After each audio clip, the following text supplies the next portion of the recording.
Hey guys, welcome back to this channel. In this video, I'll be showing you guys how you can make yourself look buff on Dress to Impress.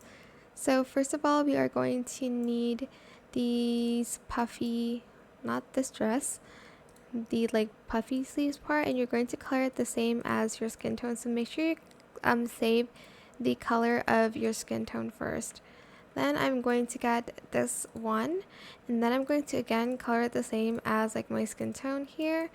And then I'm just going to use a tank top. You can use like any top that you want. I'm just going to color it black here.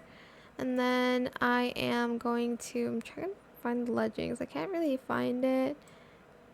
I'm gonna just leave it, and I'm just going to select this. And then I'm going to color it the same as my skin tone. Here it is.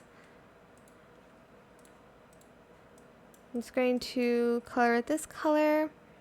There's also the hoodie sleeves. I'm just trying to find where everything is. Select sleeves only, and then again color it the same as your skin tone. Add in we'll add some shoes and stuff, and yeah, that's pretty much how you can make yourself look really buff on Dress to Impress. I hope this tutorial was helpful for you guys. Don't forget to like, comment, share, and also subscribe to this channel if you haven't done that already. If you have any more questions about this video, just leave it in the comment section down below. I will try my best to answer them all for you guys. And if you found this video helpful, please click the thanks button as well. That is it. Thank you so much for watching. Bye.